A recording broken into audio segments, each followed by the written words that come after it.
Okay, Rick. Okay.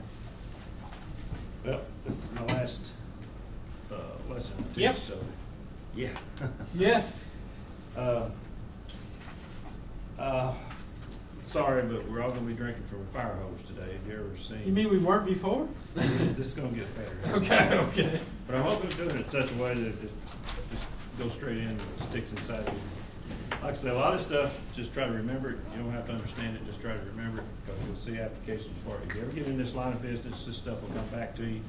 I hope you still have these slides and maybe this book. You can go back and review this stuff. But there's tons of information on the internet on data centers. I mean, just really, I could do this just with links on pages for this stuff, but you never get it read. It wouldn't be good. Thought for today, synergy. That used to be a big buzzword 10, 20 years ago. Y'all, anybody ever hear that word? Oh, it was really popular. You know, you got to have synergy. You're synergistic and all this stuff. And it kind of fell by the wayside. You don't hear much about it, but I've had the good fortune of working in a place where this actually happens. And I've made two observations. One of them, that when you're in a group that's working toward a common goal, and everybody's working together, there's no egos, the right way is the right way, everybody's trying to accomplish the same thing. People make mistakes, another guy corrects it. We all correct each other's mistakes. I don't have anybody that directly checks my work. I just throw it out there, and the next thing I know, I get all these comments back. And it's great, because then I can fix it. So it's kind of like a community mind. And that's one good thing about synergy, is you can get people with that kind of an attitude. When you go into a workplace, if you don't have it, try to create it. I mean, help people share things, because a lot of places it's not that way. People don't want you telling them what's wrong with what they did. For goodness sake, if somebody sends an email out with something on it that's got mistakes in it, don't copy everybody with your corrections of their mistakes. Just send it to them. Make it personal. The other thing is that when there's a free flow of information, you end up with a better product. Because when we do a design, for instance, this project you've got, and did one just like it not too many months ago, we lay it out, and we throw it out there, and people start picking it apart and saying, well, why don't we do this, and we can do that. And before we're through with this iterative process, and it's really iterative, we end up with a final solution that looks a lot different than what we started out with. But I don't really care if it's not what I asked for. What I care about, that it is always right, and it fits and gives the best value to the customer. That should be the goal for everybody. Got these two things out of a book I read one time on thinking. Saw it at a dollar bookstore. I bought it. Thought that ought to be an interesting read. Bunch of blah blah blah stuff, but they said two things that caught my mind, and it caught my mind particularly because I have a son that worked at Denso at that time. And two terms: dialectic is a method of examining and discussing opposing ideas in order to find the truth. Now, an example of this would be our Congress. Opposing ideas, a winner or loser, right? There's no compromise right now. That's the way it is right now. Hadn't always been that way, but that's the way it is right now. An eclectic is you select what appears to be best in various doctrines, methods, or styles. That's what I like to do, because, like I say, the best idea is the best idea, period, whether it's mine, yours, or 10,000 people's. My son at Denso, which is a Japanese company, was so frustrated because he'd come up with a good idea and he'd go to his managers and they say, okay, thanks, we'll take it under consideration. And they go back and committeize this thing and never would hear from him. It took them forever to make a decision. And they were big into this eclectic. And, you know, of course, it served them well. And like I say, if you look at our Congress right now, there's just this. They're dialectic. You got the Republicans and the Democrats, and it's either one way or the other way, right? And depending on who's got the most votes is who wins, right? The compromising part's gone. I think synergy is more pertaining to this, but you got to have a little bit of both. I want to do it this way. He wants to do it that way. We sit down and we talk. I discuss what I want to do. He discusses what we look, and both of us try to figure out which way is best. And that's the way it should be in all situations. Today we're going to talk about reliability, power quality, and grounding. A lot of stuff there. Here's questions from last week. Where would a direct current electrical distribution system be advantageous, and why would it be more efficient in this situation? Well, a redundant system with UPS protection on both sides with direct current rated IT equipment, which Mark made a good point last week, that's not easily not readily available. The market's not there yet. Power would be converted to direct current and distributed to IT power supplies with battery backup on the direct current distribution system, either distributed in the IT racks or centralized. So your battery can be a big battery bank in a room, or it can be little batteries in each one of your racks. The modular computer centers are ones that come in the C-LAN containers. What they'll do in a lot of cases, they'll put batteries in the racks, and that's their backup. Second question, any question about that? Anybody disagree or agree or got another?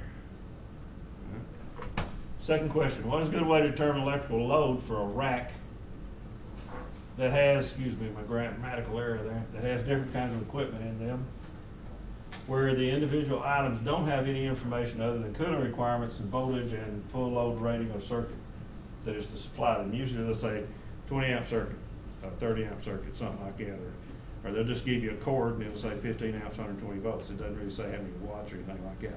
But it does say it's got, 6,000 BTUs of rejected heat. Well, you convert the heat rejection BTUs to kW and size the electrical distribution equipment based on that. And that's going to give you your peak load. Then you got to, according to the National Electric Code, you got to multiply that times 1.25, 125% to get your branch circuit size and your breaker size. Remember that exercise we did where we had to multiply by 125. Number 3, why is waste heat recovery for data centers not finding widespread application? The waste heat off computers is relatively low temperature, 95 degrees. If you got a chiller, your chill water going into your computer is usually about 43 degrees, comes back at 53 degrees. Going out of the chiller to the cooling towers, it goes out at 95 degrees F, comes back at 85. So your temperatures you typically get off of a chiller, or if you're cooling the computer directly and it is a warm water computer, which there's not many of them, but they're starting to do that now because you eliminate the chiller, you're still going to get about 95, 100 degree F water. So can I ask you a question? Sure. So I had a question from a student. They wanted to water cool the racks, Okay. but the racks aren't defined as being able to accept water cooling per se. Well, what you can do is you put a door cooler on. Okay, that's what I told them. And the door has coils where your water flows through them, and it's got fans that Right. blow air through. So for anybody interested in that, that's the way you would do it. Is you need a door cooler to Yeah. if you wanted to take water right to the racks. Yeah, get on the internet, look up door cooler. Lieber, there's a bunch of ABC, they all have them up there. That's good. You also can sandwich coils in between your blades and blow air out from the bottom up through the thing that way. So this coil cools it down, and heats up, cools down, heats up, cools down. And if you gotta realize if you're doing it that way, you gotta put layers of cooling coils in there because your temperature eventually gets so hot that it tears your electronics up. Now when you're going from front to back, you can usually do it with one pass because you don't have that much heat accumulation from front to back. Yep. But anyway, waste heat recovery is not finding widespread application in data centers because the water's too cool. Typical waste heat recovery systems need about 200 degrees C or 380 F temperature water. What they do is they vaporize Freon, run it through a turbine at pressure, spin a generator, and then they condense the Freon just like a steam cycle. So your temperature's got to be pretty warm. Another application is running the hot water into a building heating system. Any building with big central air conditioning, this one, in the summertime, it's going to use about 25% of the capacity of its boiler, hot water, to heat the air. What they do is they bring in outside air with all this southern humidity into it. They cool it down till the moisture comes out of it. Then they have to heat it back up. And the heat is required to do that. So in the summertime, remember the fuel cell thing we had, that base load, that's what that was for. You always have that, but typically hot water systems are designed at high temperature, 180 degrees F, low temperature, 160. You can drop that down into a much lower temperature, but you need a great big coil because your delta T, so you're heating the air up to 95 degrees, so your temperature difference gets less and less, so you have to have bigger and bigger coils, so it's impractical to do that. You can buy heat pump water heaters that will raise it up to maybe 160, but they're not that efficient, and there's not that many people making them. Questions on that?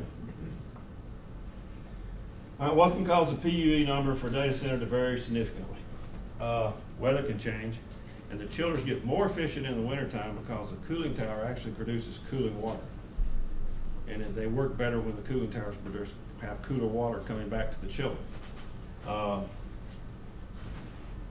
Also, in the wintertime, your building loads go down. So that component of your PUE equation goes down. And if you've got a big load, big IT load that's real efficient, has like a water-cooled Cray or something like that, if it comes online or if they start using it more, it'll kind of overwhelm the other numbers and make your PUE go down. And if you got free cooling, for instance, a laboratory in Denver, Colorado, NREL they call it, they build a little data center. And they take all the waste heat and they circulate through the building. They heat the building with it. And they use air. They use the air off of it rather than water. And so their PUE is real low. But if we try to do that in the summer down here, what are we going to do in the summer with that waste heat? So, all right. Any questions about those? All right. How did everybody do? Okay. Cool. I got a neat question for you, computer folks at the end of this thing. My fun question. I have a good question for you. I just came to it. We've been doing all these calculations and stuff. This is a good thought question. Okay, talking about reliability and availability. Meantime, have they taken or going to take their reliability courses? They have. I don't know. Has anybody taken reliability? What's that? No. Okay. Okay, so we've got maybe two. The rest of it, I've kind of done this in a simple version here, so hopefully it'll be easy to digest. Mean time between failure is you got a device, it runs, and it fails. Now, out here at this end of it, you've got a time to repair it. So I'll show you a diagram where it is. Mean time to repair it, you go so long you fail, and then you repair it, then you go so long you fail and you repair it. So it's kind of a repetitive thing. So mean time between failures might be 20 years for an oil field transformer. Might be 5 years for an electric motor. You know, you don't know what it is. And the mean time to repair can vary vastly depending on where you got spare parts, or if you got to tear the building down to get it out, or if nobody makes one like it anymore and you can't get spare parts. It could be a long time, which means the availability for that thing is going to go way down when we get into the calculations. So, and availability is the degree to which a system or component is operational and accessible when required for use. And availability is equal to the mean time between failures divided by the mean time between failures plus the mean time to repair. As I mentioned, a transformer is designed to have 20-year lifetime at its rated load, okay? And operating at 30 degrees C at extreme temperatures. So its mean time between failure would be 1/20 or 0.25 times per year, right? Now you reliability guys, correct me if I'm making mistakes here or something. You have a license to do that. I don't care. Like I say, if I'm wrong, I'm wrong. Correct me. Okay. If you read the chapter in the book here, they got a real good discussion on this. Failure rates aren't constant. Are any of you familiar with the bathtub curve? How it applies to reliability. In other words, when you first put something in, it has a high failure rate, but after a while, and it's run a while, you can pretty well depend on it to go steady. Then when it gets toward the end of the life, the failure rate goes up. This number right here is more what you'd see in the bottom of the bathtub, okay? Because it does go up on either end of it. The failure rate goes up on either end. Okay? Availability. You ever heard they got 6 nines availability or 5 nines availability? You ever think what that means? Well, if this is 5 nines, it's 99.99% available. In other words, 0.001% of the time it's not available. That's available 5 nines. This is 4 nines, 3 nines, 2 nines, and 1 nine. And it doesn't matter if you got 5, 8, 7, 6, just always the nines you count, right? So, to get 5 nines, over the course of a year, you can only be down 0.088 hours. Now, in computer systems, Being down 0.088 hours is an unusual thing. You're either down or you're out, right? You don't see, boop, you know, because that happens to the software. That happens to the computer. It just goes, hey, I don't know what I'm doing. It loses its place. People got to come back in. They got to restart everything. They got to reset stuff. They got to go back to set points and rebuild the computer, put it back on. It takes time. So to say that you can get 5 nines availability out of something, you really have to run that thing for many, many, many years with no outages, so that when you do have an outage, you can be a 2 or 3 hour outage. But those 2 or 3 hours over that long period then comes out to be 99.999. So when people come along and say, we got 6 nines, I think, okay, yeah, you're gonna have to, that thing's gotta operate for 20 years with no failure, and don't bet Dr. Pepper, right? Well, I don't know if a computer system that can get to 5 nines.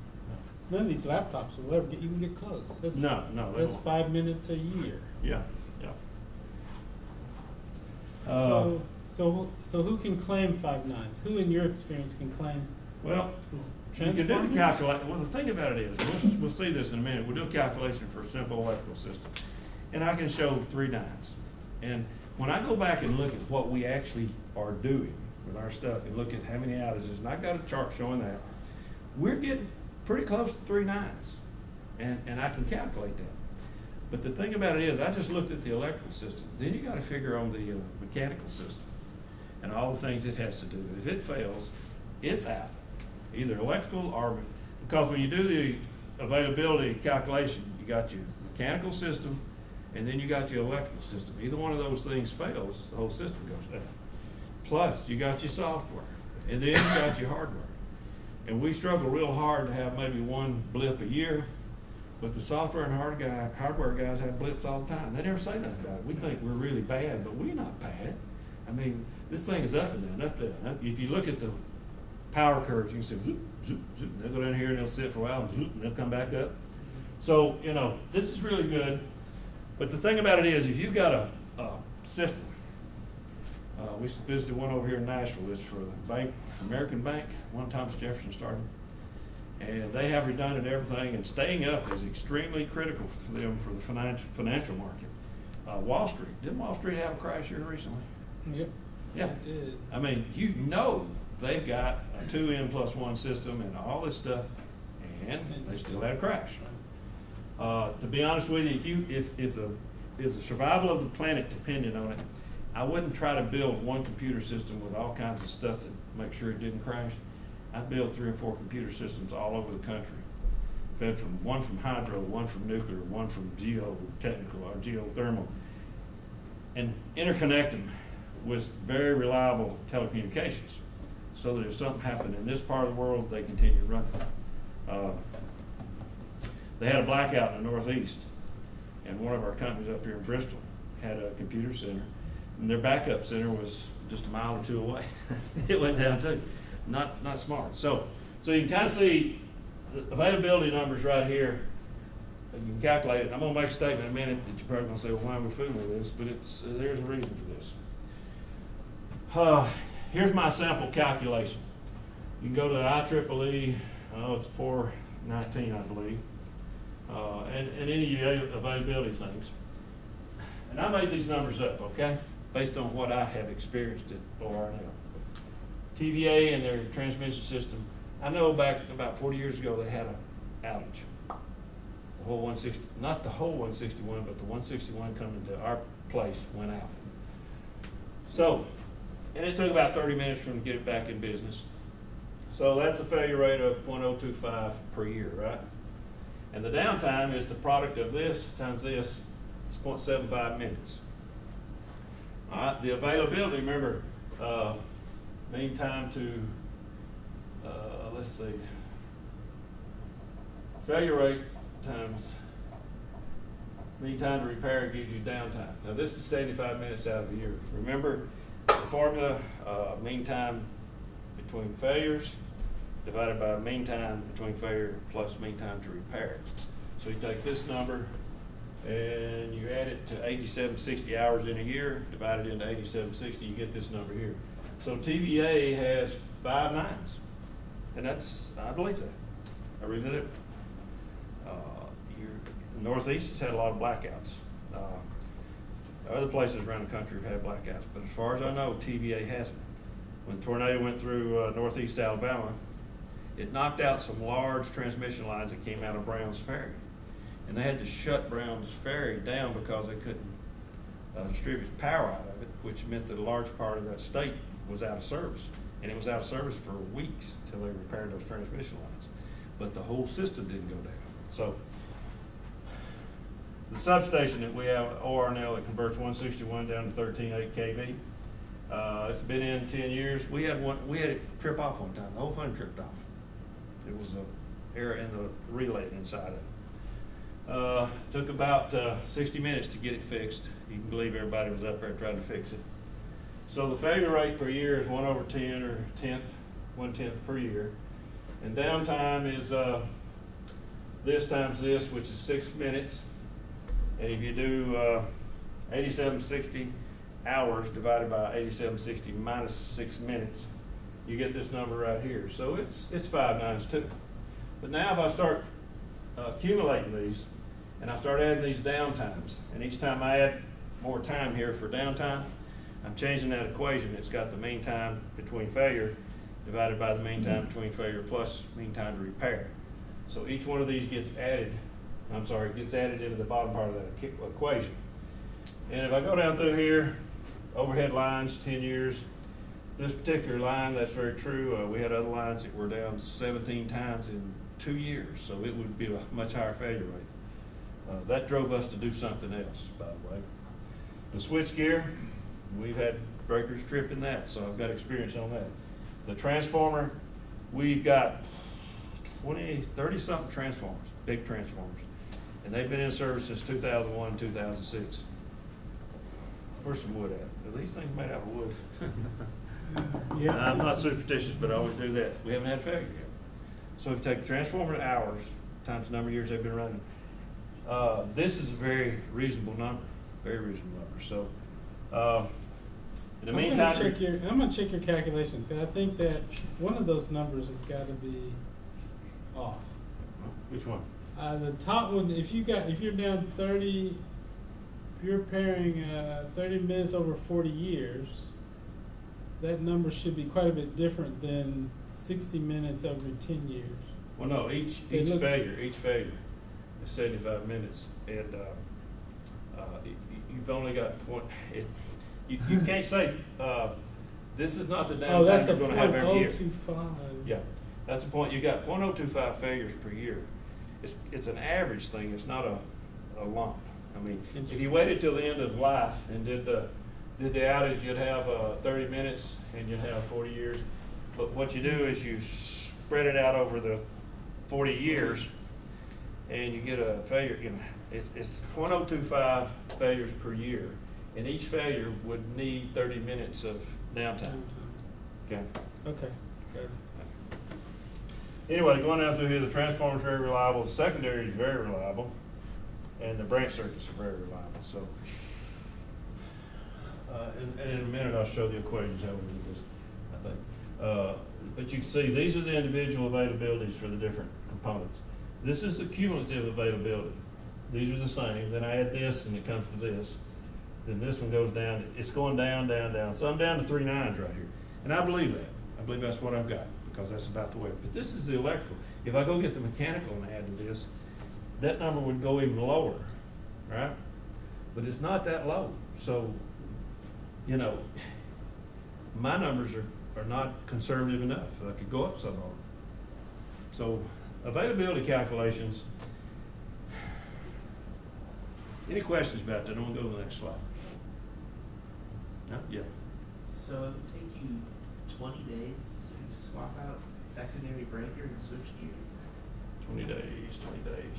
Yeah. No, whoops, that's minutes. Sorry. Yeah. It's actually, that's minutes. So that's 48 hours, or 4 days, 6 and 16. Yes, 8 hours. Takes you 8 hours. And that's really, if you got a spare sitting there, you can do it. We've actually had these things, we've had faults in these things. Guy left a 12-inch socket extension laid across 3 buses, 4,000 amp buses. We closed the breaker, burned the bus, burned the back of the feeder breaker section. We had to change that back in service in about 3 hours, but we had a brand new one sitting right beside it. We just took the guts out and put in it. But typically it's gonna take you 8 hours to get in there, lock everything out, get the managers satisfied that the world ain't coming in, you can go ahead and do this.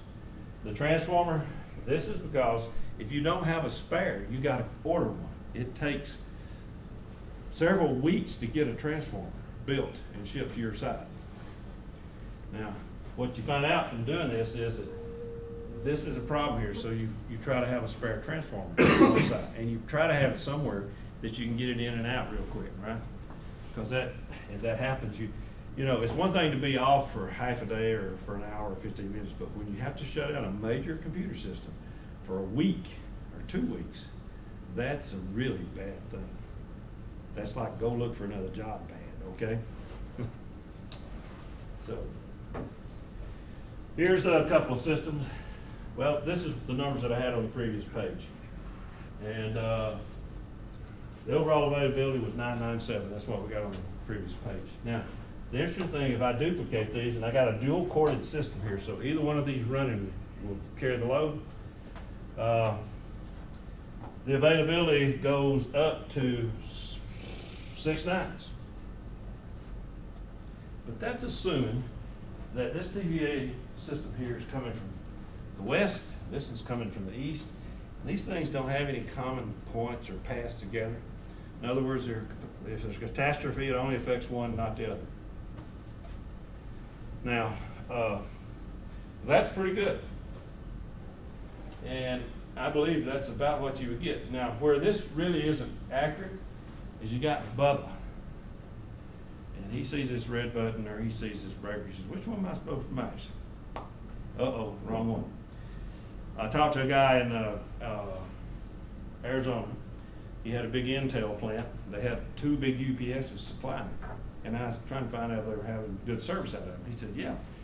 When we first put them in, though, we had a little bit of problems. So we had a young engineer that came in, and he was supposed to shut them down and do some work on them, and he blew up one.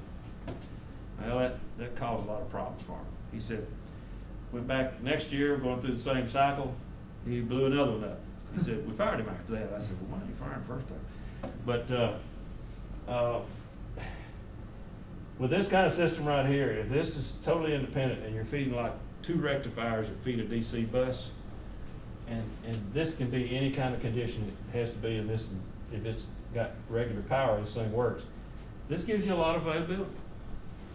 And you might say, well, why do you need a generator and why do you need UPS? Well, Lightning, you know, if they're completely independent, if they actually go out other 2 ends of the building and they go east and west and there's no connection between the 2 systems, say one comes from Duke Power and one comes from TVA, you would probably get that. You can make a good case that we don't need UPSs, we don't need generators, right? Unless there's a big solar flare and it knocks out everything, and then you're going to say, where's the generators and where's UPSs? Now that diagram a minute ago, here was the top line. Here's your availability, it's 0.997, that's 8760 hours a year. And then here's your unavailability, it's not to scale, by the way, and that's 2.4667 hours per year, 0.003% of the time. Now, if I make a redundant system, I'm assuming that the redundant system is going to be covering this part right here. So now I got this. So I'm still 0.9997 here, which is this 2.467 hours is actually this whole distance right here. This number's wrong. But you see now this is the only part that could have potential downtime, because when this is off and this was doing it, it still has this unavailability right here it's got to deal with. That's how you get such a big number out of it. And that's how you got the 6 nines. Is that clear? I did this diagram. What about it, Mark? Make it clear as mud? Mm-hmm. I mean, not do something left, anything, smile. You'll see why I have redundant systems, how they can really increase your reliability. All right, garbage in, garbage out. That's the point I want to make about all this availability and reliability studies. We did one and we went to IEEE and we got all that data, and I went somewhere else and got data. It's all different.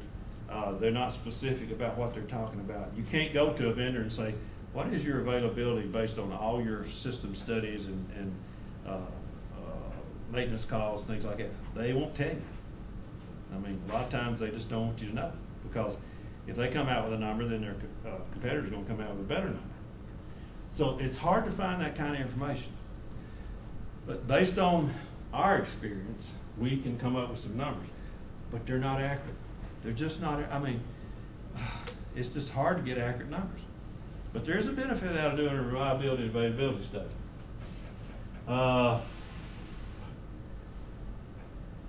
You'll never get a 100% accurate number when it says 6 nines or 3 nines or 5 nines or 4 nines.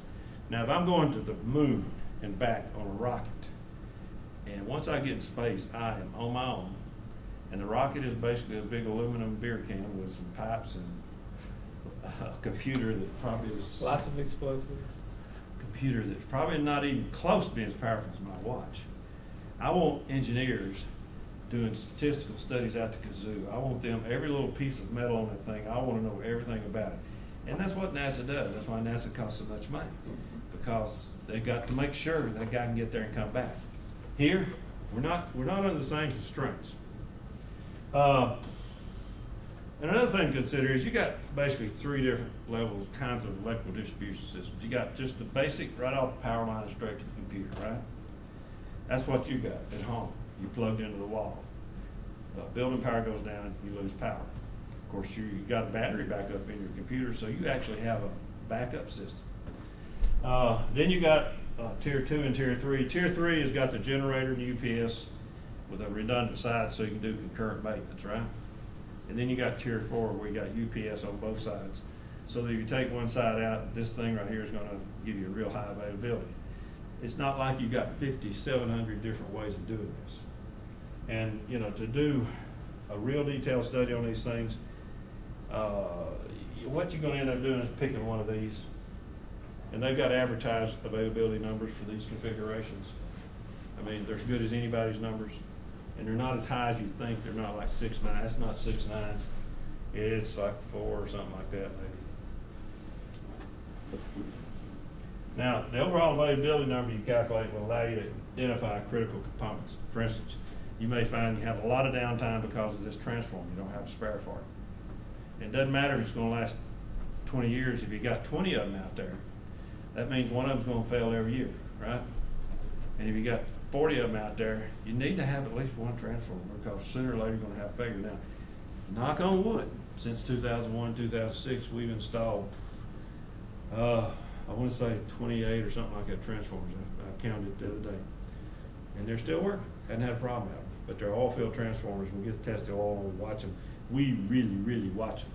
Another site, SNS up on the hill, has had lots and lots of transformer problems. They've got water in them. They've had things fail inside the switchgear.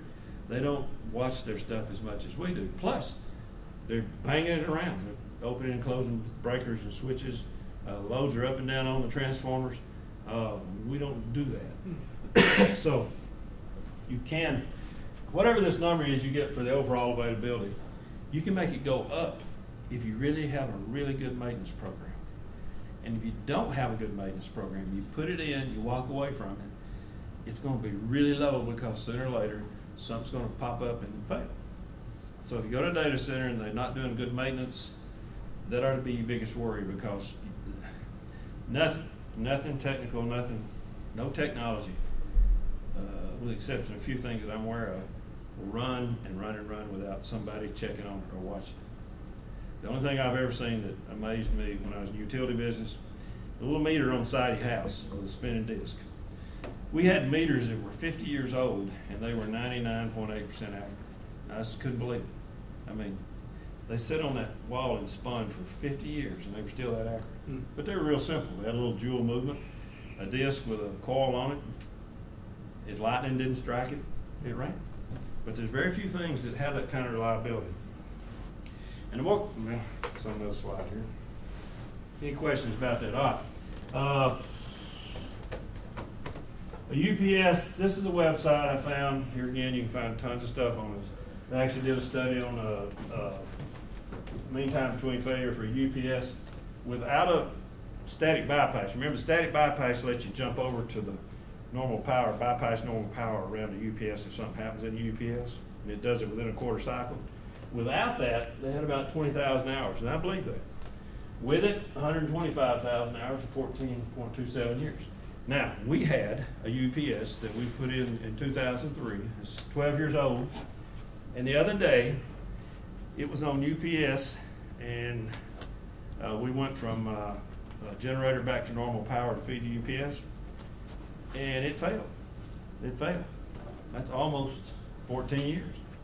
These things aren't UPSs, they're MUPSs, mostly uninterruptible power supply.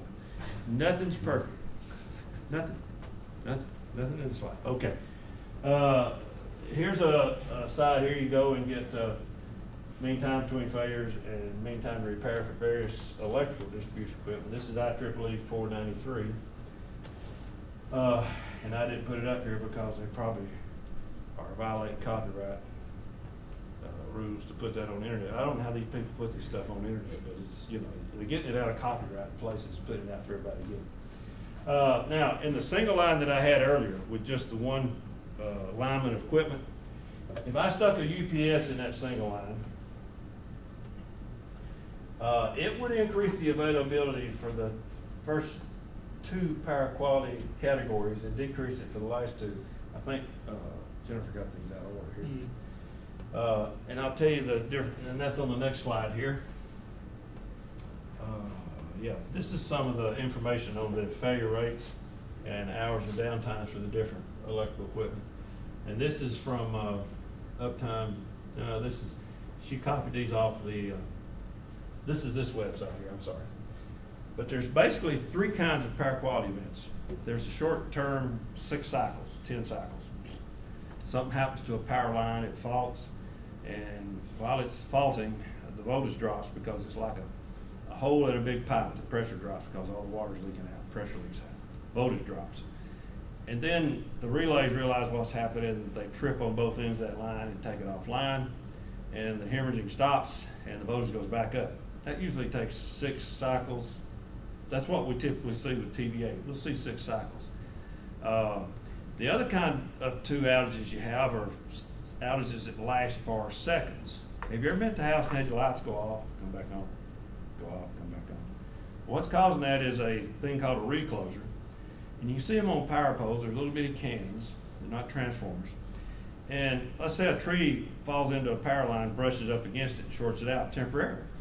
The recloser will open, and it'll count to 10 or whatever you set it to, and then it'll close back. Well, in those 10 seconds, that tree clears the line, the power comes back on, the linemen don't have to go out and fix it. Sometimes they do that 2 or 3 times. Typically on large power lines, you don't have that. We had it at our place, and it caused all kinds of problems for us. So you got the short 6 cycle, 10 cycle duration, blip, voltage sag, not outage, but sag, and then you've got the few second, you know, like 5 to 10 second outage, and then power comes back on. And then it's, if it's not that category, it's going to be off for a while.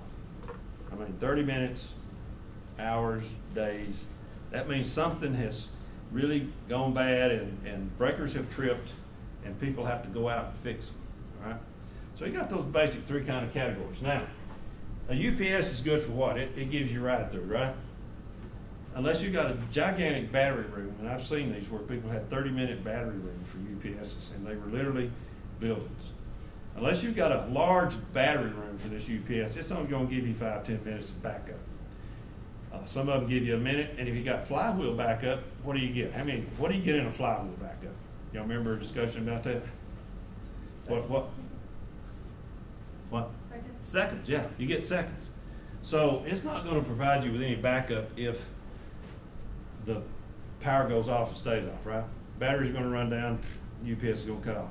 But for those first 2 categories, the dip and the 1 second, UPS will take care of it. And majority of the time, those are the instances that you have. So putting in a big generator, you got to ask yourself, you know, do I really need to do that? If you've got a line that's straight to TVA's generating plant and the lines are clear and all this good stuff, you may not want to do that. And like I say here, you can generate your own operating experience from components you got. And you don't have to do individual components. Just take a system. This thing has worked for 20 years and I only had one outage. It took me 30 minutes. Boom, you got your availability number. Put it in your blocks. You can actually tell what you got.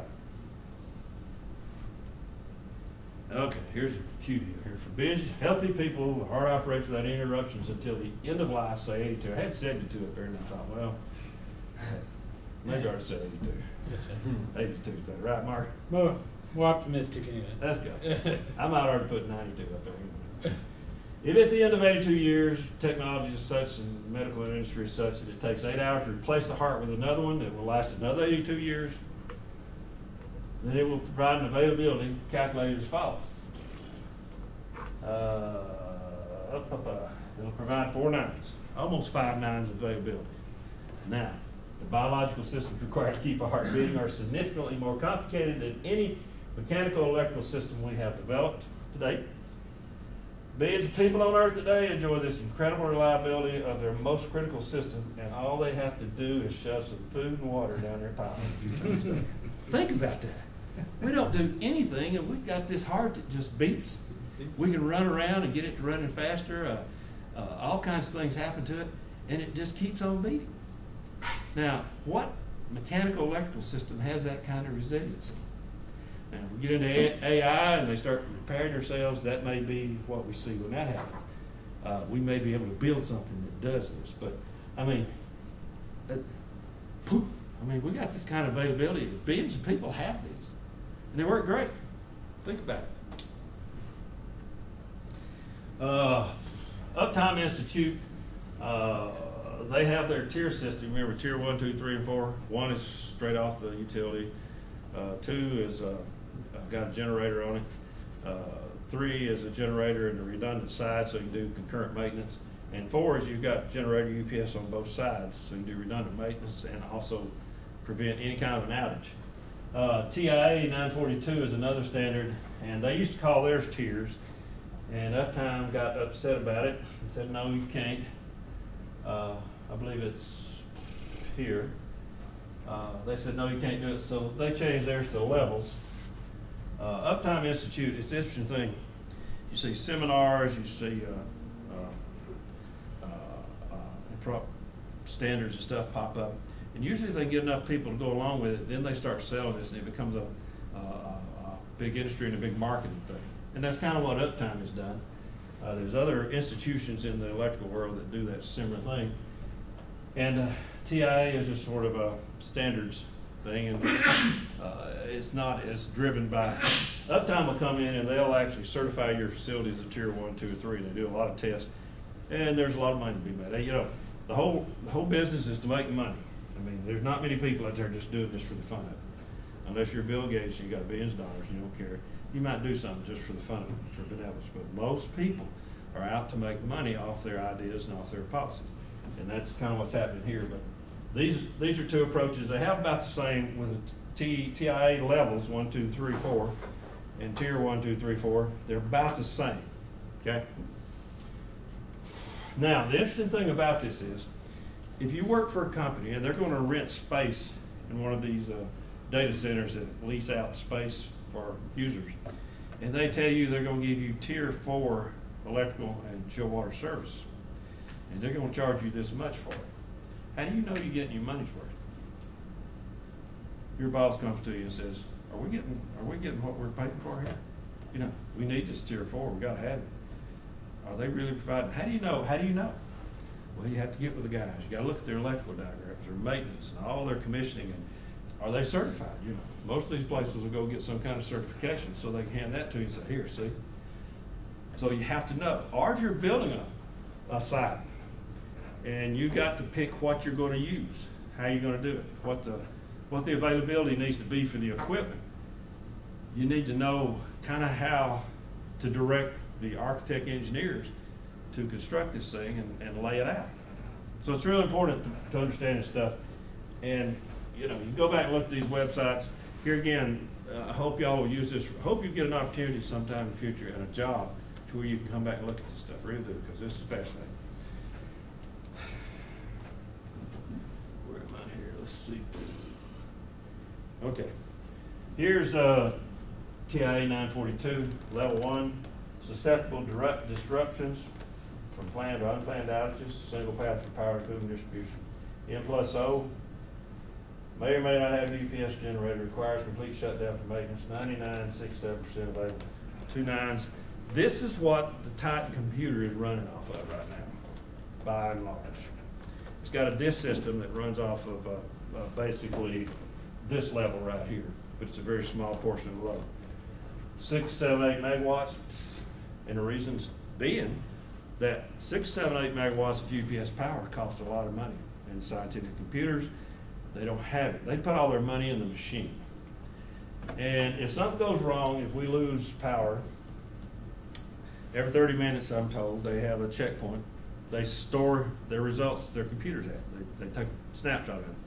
If they lose power between those 30-minute checkpoints, they go back once they get the computer running and they reload it.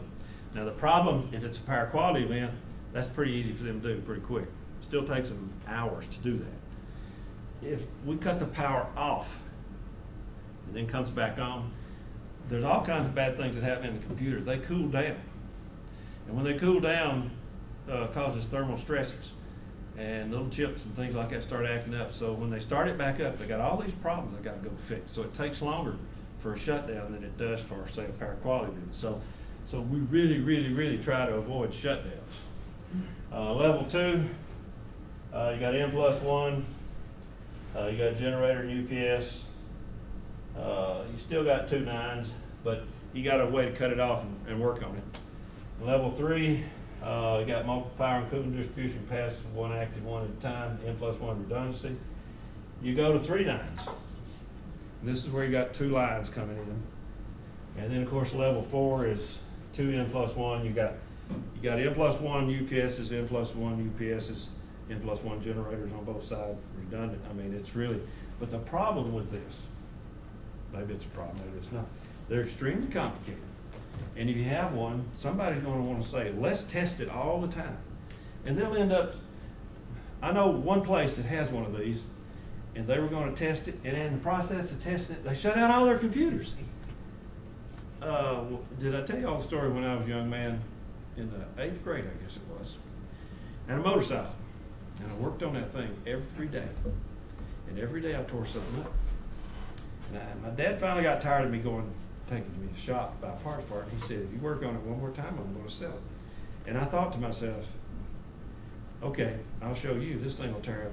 I'll never get right. 21,000 miles later, I sold it, and I hadn't touched it, okay? And even in the 8th grade, I thought, he may have a point there. And it's still true today. Check stuff when you put it in, wear it out, test it, check everything on it, and for the next couple of years, go back and do tests and torques and things like that. But once you get this thing running, and it's running good, especially with electrical systems, don't fool with it a lot. Use it. I mean, the chill water plants, chillers, they have bearings, they wear out, things like that happen. You gotta do things to them. But electrical stuff has very few moving parts in it. The worst thing you can do is get a bunch of people in there and have them mess up something. Let me ask y'all a question. Which configuration is more reliable? Now assume that all this IT equipment and HVAC equipment works together, and if I lose this IT equipment or this HVAC, I'm going to lose the whole system. Same thing down here. Which one of these is more reliable? How many of you vote for the top one? Okay. How many of you vote for the bottom one? Why do you vote for the bottom one? Because you have 2 points of failure. Right here. At A and B. And here. So if either one of those fails, Either one of them will shut it the down. Down here you got 1 point of failure. So be careful when people put single lines together for your system.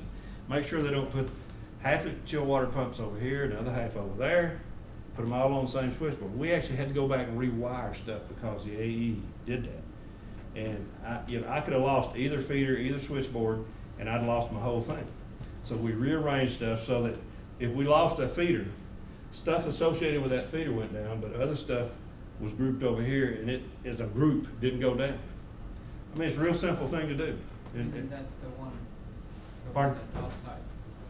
This is the most reliable. But then you only have 1 point of failure. That's right.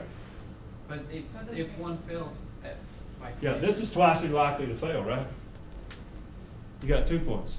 This one or either this one or this one can fail. Remember what he says, that if either one, A or B, fail, it brings down all the AT, everything.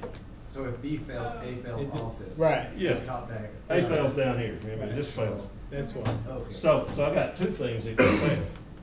Now I just have one thing that can fail here. See, so I've actually cut in half my chances of failure. Why is A fails if they're separate? Okay, let's say this is a big supercomputer, and the whole computer has to be energized for it to work. If a part of it is de-energized, the whole thing shuts down. And that would be the case. And this HVAC equipment would be supplying that whole system. You got to split up because you know. So they're not separate. They're separate from a power sourcing, but Right. not separate from a computing environment. Right. Now this is one big system, and any one of these boxes that fails causes this system to go down. So if I got it fed from two sources, either one of these can bring it down, but if I got it fed from one source, the likelihood of it failing. It's like a two-cylinder engine. If I'm going to go around the world on a motorcycle, do I want a two-cylinder motorcycle or a one-cylinder motorcycle? That's another example would be if you had your computing capability on one power source, and you had your storage on something else, where you had to wire it in separately.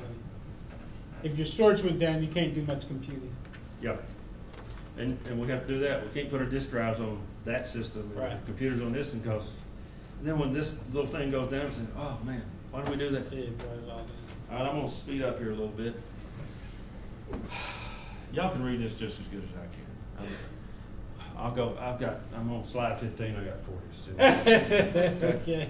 So here we go. All right, this is some data we have taken at ORNL. And you can see when we first started keeping this, our availability went up real quick, right? Started out at 0, goes up real quick. We had a little outage here or something. Now, the way we do it, say we got 10 megawatts for the whole building, and we have an outage, but it only affects a half megawatt load. We prorate that. We don't say the whole facility went down. And it goes down, comes back up, had another outage, come up, went down. And you can see what's happening here. Now, do you see why you have to go so long to get past 3 nines? It just takes forever and ever and ever. If somebody say, I got 6 nines availability, well, please, come on. So we're at 99.945, so we're at 3 nines right now. And that's chillers, electrical, everything from the infrastructure side. So I calculated 3 nines for my electrical system a minute ago, but I'm still getting 3 nines right here. The mechanical system has been very reliable. We've never had an outage because of the mechanical system. So it's not really dropping this number very much. So that's a real number. Does that make sense to you guys, what I did there? What about it, guys? You guys are. All right, here's a large computer. It loses power right here. This is power quality of it. It didn't lose power, excuse me, I'm sorry. It has a sag, and the computer goes to idle state, drops down to here, comes back up. This is another one right here. These 3 switchboards supply one computer. You can see this is 2,200 hours, 23. So this is about an hour time span right here. So you can see how long it takes to get this thing back up and running. You just don't hit the reset button and it comes back up. They got to go back and rebuild files. They got to get everything. I mean, it's a very serious deal, and they don't like for us to do this because our disruptions, I guess, are more intense than their disruptions from a software and hardware standpoint. Because theirs are ones or twosies here and there. Ours are across the board. And that's why I say, somebody says you got 6 nines. Well, if you ever have a problem with that computer, you're going to have a 2 or 3 hour outage if you just look at the computer. Now, if you look at the electrical system, we're really good. But if you look at the computer itself and how long it's out, and that is what you use as your mean time, or your mean time to repair, it makes it real hard to get 6 nines because you got to go 15, 20 years out here without a failure. So you can do 4 or 5 hours at a failure. And this is for we cut it off, we worked on it, and here again, it came up a little bit faster because they were sitting there ready to turn it on. They shut it down orderly. When it came back, they came back orderly. A little bit faster. Now, if this had been a power outage, it would have been longer than the previous one because when they started up, they'd find all kinds of bad hardware that failed because it cooled down.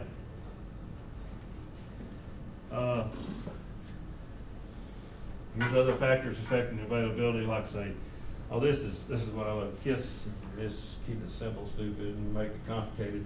I'm a big fan of keeping it simple. The fewer components, the less complication, the less involved you have to have people get into it, the better chance you have of getting a very reliable system for your dollar, okay? But if you're going to fly to the moon, I'd say make it complicated and make it double it and have everybody in the country and all the PhDs do all the calculations. I want to know for sure that this thing's going to go. So here's a summary of it. Set appropriate configuration, your tier 1, 2, 3, or 4, or some combination of these. Group your IT and mechanical equipment on single medium voltage feeder, switchboard, etc., just like the 2 or 1 switchboard example I had earlier, to minimize failure points. Perform predictive and I'd call it preemptive maintenance as well as routine. In other words, you walk around and you look for stuff every day. You smell, you hear, you look. We found all kinds of stuff that were just on the verge of getting ready to happen. And just about every failure of an electrical system has a precursor. It's either arc in, it's either smoke in, it's either producing acoustical sound from a corona discharge. Something happens, and you can see it, and you can get in there and fix it before it shuts down and catches you off guard. Oh, sorry, I'm sorry. Track your availability. Keep up with how good you're doing. Calculate it to identify weak spots and get general ideas. Like I say, the numbers you use in your input, not that important. Just get them in there and get something close, and then refine it as you have operating experience, and then you can tell where you need to do stuff. Minimize human interaction with the system. I'm a big proponent of, I've seen 40, 50, 30% of the outage problems that occur in data centers are human related. Of course, you could say all of them are human related, but I'm talking about somebody touching something or doing something. We had a guy who went to close a chill water valve off. They were going to work on a system. 2 valves. He closed the wrong one and shut the whole cotton picking place down. I mean, that kind of stuff happens a lot. So when you got people out there working, you need somebody very, check it. You need procedures, but keep your procedures simple. Don't get them so deep and complicated nobody pays any attention to them. And I see that happen a lot, that people think that if you've got mountains and mountains of procedures, you're okay. You better have some people that know what they're doing, that understand what has to be done out there, because if they start reading the procedures, they'll walk right off the edge of a cliff. Any of you ever seen the cartoon that says Darwin's Bluff? It's got these people on their iPhones, and they're walking up this trail, up the hill. And at the edge of the trail is a bluff, and they're all just walking off of it, If you get to thinking that your procedures are going to keep you safe and do everything, you can't do that. You got to back up and look and say, okay, now what is happening here? I mean, the human being has to do their part, but minimize the interaction with stuff. And don't forget to make sure your chill water plant is on par with your electrical system, because your electrical system can ride through it. As I mentioned, the data center somewhere, I forget where it was, their chill water system went off. They continued powering the stuff in the room. It got so hot that the sprinklers went off and flooded the room with this dirty, nasty, rusty water, ruined everything. And critique all your off-normal events. Every time something happens, get in there and analyze it as much as you can and try to identify things that you can improve and change to make it better so it doesn't happen again. After you do that for several years, pretty soon, every time something happens, it happens just like you expected it to. And they're cheap. Most of them are real cheap. Usually nothing bad happens. I mentioned a minute ago, here's a sag. This is an actual sag we had. This was the TVA line that faulted, and then the line tripped off, voltage went back to normal. This is line to neutral voltage. And it says about 6 cycles. That's about what I told you. And then here's power interruptions, lasts for seconds when the recloser operates, and then interruptions that last 30 minutes or longer when something upstream has really failed and I got to go fix it. When you also have voltage spikes, and you used to hear a lot of, oh, there's been a spike or something like that. But you just don't see that anymore, because we have lightning protection, we've got transient voltage surge suppressors. You just don't see it. But you can switch capacitor banks on the medium voltage line. and they'll actually ring, they'll oscillate. That's what that is. And you can get voltage spikes here. And voltage spikes are easier to tolerate than voltage sags. This is a ITIC curve. This is a power quality performance curve. Anything yellow, you got a problem. Now this is time, and that's percent nominal voltage. So if I've got 100% voltage right here, that'd be 120 volts or 480 or 208, whatever you got, right? So I can drop down to 90% indefinitely, and I'm good. I can drop down to 80% all the way out to 10 seconds, and I'm good, right? I can drop down to 70% right here for half a second, and I'm good. I can go to 0 for 20 milliseconds, and I'm good. So you're really not worried about one cycle events. Most of the equipment you buy, now this ITIC curve was for low voltage, 120 volt stuff.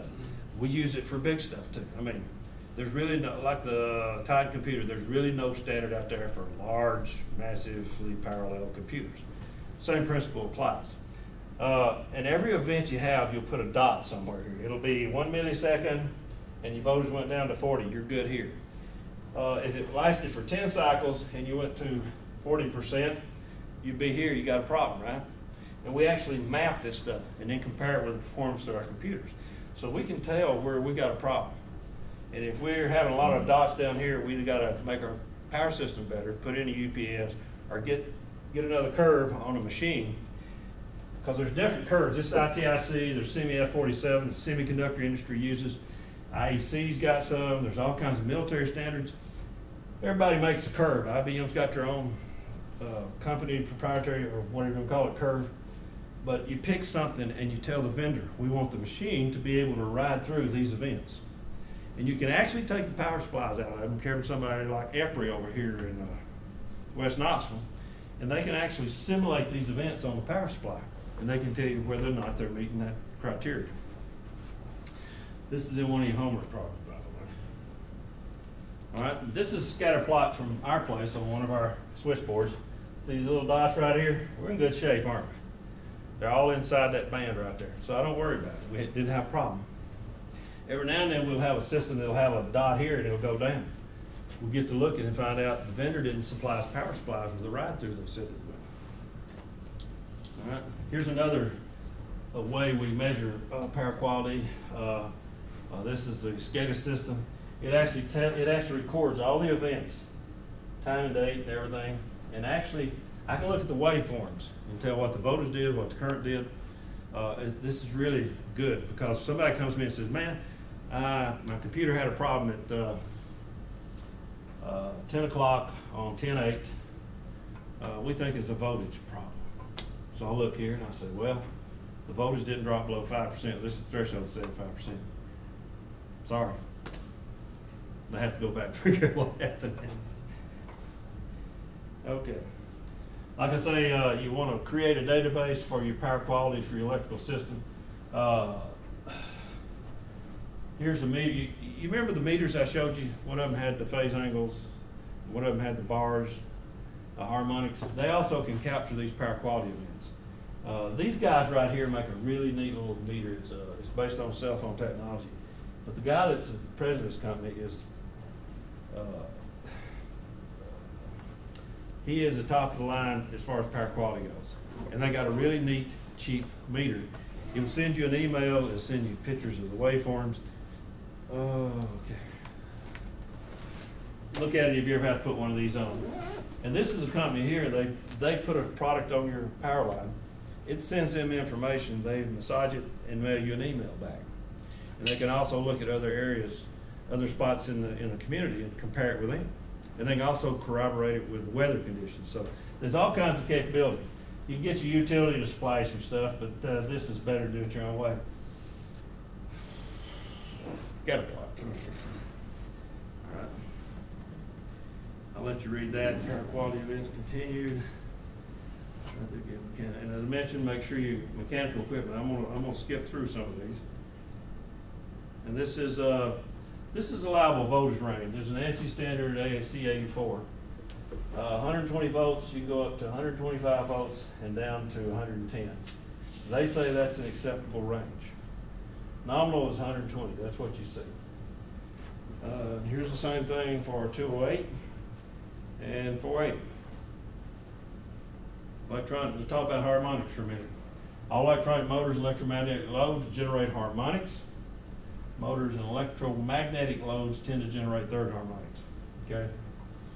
Y-connected loads tend to generate third, ninth, 15th. These are called triplemes, and they all add up into the neutral. All right. All right. This is about as complicated as we get.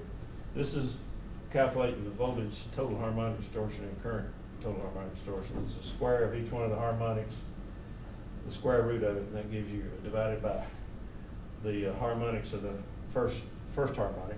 She got this over here. This should be underneath this. Sorry about that. I wouldn't worry about this. I'll talk about this in a minute. Harmonics cause overheating in the distribution equipment and circuits. If you increase the frequency from 60 say to 180 hertz for third harmonic, and you let it get close to steel, it'll heat the steel up.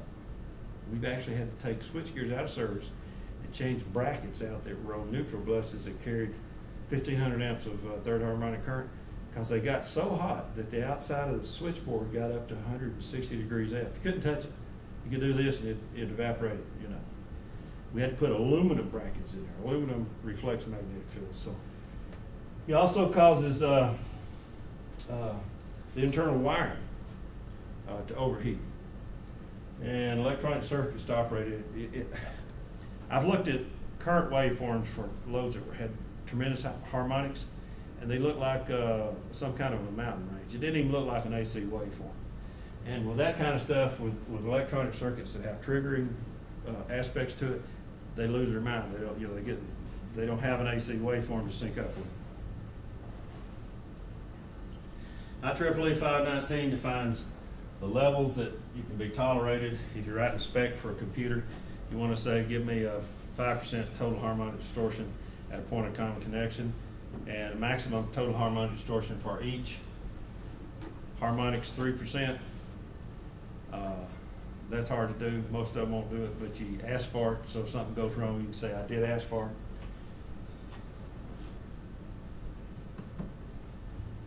Here's tricks. Group the equipment that produces high harmonic currents, and it's supplied by the same vendor on the same point of common connection, okay? And avoid putting other loads on this. And if there's a problem with the equipment, it's their problem because they're creating all the harmonics, right? If you put an IBM system in a Cray system, Cray's got a lot of harmonics. The IBM guy says, we got a lot of problems, Cray's causing our problems. You get this started, then you go, what am I going to do? Segregate them if you can. Specify IT equipment with power supplies that produce low harmonic currents. Specify 12 pulse transformer inputs for large VFDs. This is a nice thing, but they make them really big. They cost a lot more, and your mechanical guys will say, we can't afford it, but it's nice to ask for. Use overrated neutral current conductors, because that's what typically overheats with the third harmonic. Use K-rated transformers. There's a formula here for calculating the K rating on a transformer based on the harmonics. Harmonic filters, low impedance utility source delta Y transformer. This is real important right here. If you got a 4,000 amp bus, you got a 400 amp bus. The 400 amp bus is going to have a lot higher harmonic voltage because of harmonic currents than the 4,000 would, because the 4,000 is like a big ocean. The harmonic current goes in there and doesn't disturb things. With a smaller bus, 400 amp bus, there's a lot of impedance there, so it develops harmonic voltages, which the other things see. In a delta Y transformers don't allow third harmonic currents to pass from the secondary to incoming lines of the primary transformer. Another one of your homework problems, right? Here's a AC waveform. That's the fundamental. These are the harmonics. And when you add all the fundamental of these harmonics, this is the waveform you get right here. And that's kind of what you see when you look at the current going into some of these things. It's really weird. Here's a typical voltage waveform. You notice it's not rounded here at the top and got a little dimple on it. The harmonics of that it had a whole lot of fifth harmonic. See, here's your fundamental, and here's your second, third, fifth, 7th, 11th, and 13th. So I've had some of them that were like this, had a whole lot of harmonics on them. And these meters that I was telling you about, they provide this kind of information. I'm gonna let y'all read that. All right, talk about grounding. This is very important. This is a Y system, 40 volt, 277. Got a neutral coming down here. Here's my main breaker. This might be a 4,000 amp switchboard. I got a neutral bus and a ground bus. I tie these together and I ground that to building steel, to ground rods, water pipe, earth. Then I come down here, I tap off. This is a 60 amp breaker going to a PDU, for instance, that feeds a load here. I got a 1 ohm, a 10 ohm, and a 10 ohm load. Unbalanced load, right? So I'm going to have some neutral current flowing. So in normal conditions, I've got current flowing through these yellow lines and everybody's happy. This wire here is insulated. It's a grounded current carrying conductor. It's intended to carry current. This ground conductor here is not. It connects the front. Now, if I have a fault from this to the ground, so that wire bumps up against the cabinet, I'll have current that'll flow through here, back through ground, back up through here. And what that current will do, it'll be high enough current, see, because it's not going through the load. This is very low resistance. It'll trip this breaker right here. That's one of the reasons you have grounding, is to provide overcurrent protection, to let the overcurrent protection if something should short in here, okay? That's one of the reasons. Now, let's say I don't have a ground conductor going to this, and this cabinet's sitting here floating, and normally I have power coming through these 4 wires here, and then all of a sudden I have a short here. Well, if I don't touch that cabinet, nothing happens. Nothing happens. But if I walk over here and touch it, now this is my rendition of a fellow that picked up the thing and shook. You're going to get shocked, because now you're at 277 volts to ground, you see? So the 2 reasons you ground for safety is for electrical shock and for overcurrent protection. Now, we talk about single point grounds or isolated grounds. An isolated ground is nothing more. It still has to provide electrical shock and overcurrent protection. You basically run a ground. This thing is insulated and colored green, and it connects to the ground here. And this is floating. This doesn't touch anything else. Doesn't touch bill, steel, pipe, anything. And the whole idea is to keep from forming ground loops, because ground loops have current flowing in them. And current causes a voltage difference from this ground point to that ground point, and it picks up on your electronic instruments and circuits. So now if I have a fault here, it'll trip. But otherwise, it's not connected to anything else. It doesn't pick up noise off anything else. This is a computer room. This is a ground grid underneath the computer.